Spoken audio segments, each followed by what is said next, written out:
Welcome to fall of 2019. I want to show you how to get to Google Classroom and what it's going to look like because we're going to use it every day. And I don't know how familiar you are with it. So I just want to make this little tour for you. You are going to have an invitation in your Gmail the next time you get into it from me, inviting you to the appropriate class. The sample that I've got is my first hour English 12 class. I have 2 of those a semester. It works the same for any other class, and it'll get you to class appropriate information. This is where I post announcements and assignments and quizzes and questions to answer and documents I want you to see and things I need to say so that we're all on the same page. It's also where you're going to submit your assignments and where we're going to double check each other so that when you say, I turn that in, I'll be able to look and say, no, I don't have that. Let's go figure it out. So in your inbox, you're going to have an invitation email, and it's going to ask if you want to join this class. I set it up. I've invited this person. They're going to join. When you click through that email, it's going to get you to our classroom. You'll be able to see over here with your 3 lines any other classes that you have, any other teachers that are using Google Classroom. It'll show up over here on the side, and you can toggle between them as you need to. You can create a post if you want to share something with the class.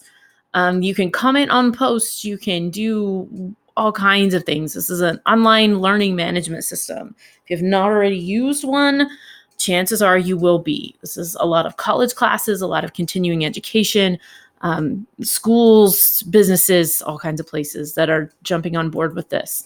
And if it's not Google specifically, it's some other branded same type of program. So if you can navigate this one, you can do anything. You'll notice up here at the top, you have 3 tabs that we're going to work between. The first one is the stream. Here's the banner that we can go in and change. Here's the pieces of material that I've already added. And here's basically all the announcements that there are in the stream. The biggest important part for you is going to be upcoming. This little box is going to show you anything that's got a due date that's coming up. It'll be a hyperlink. You can click on it and get to the assignment and the information and get work done from right here. You know what's coming. The next tab over is classwork. This is where things get a little more organized. This is what I like to show people to go to first. Across this column, you're going to see all the topics that we have right now. There's a basics topic. It's the syllabus, the course description, the scope and sequence for every class. If you need that information, it's on the school district website, but it's also right here just as it pertains to your class. You can go up here and view your work so you can see everything that you've turned in for this class. You can get to a Google Calendar that is automatically keeping track of any due dates and any other important dates that I've put on the calendar. Newspaper and yearbook staffs, I've already put in all the home games and meets and matches and everything that I know of for the fall semester. So we have those dates and we can start figuring out who's in charge of what photography and how that's going to work. You can also get to a class drive folder.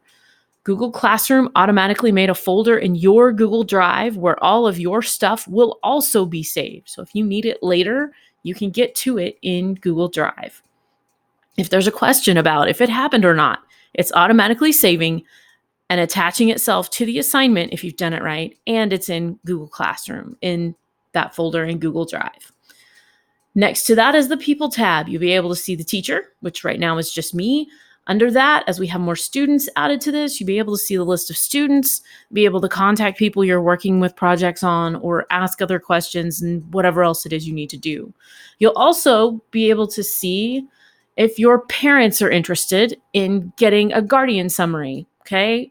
I'll be able to add parents and guardians in if I get email addresses back from them on that syllabus that you're going to take home.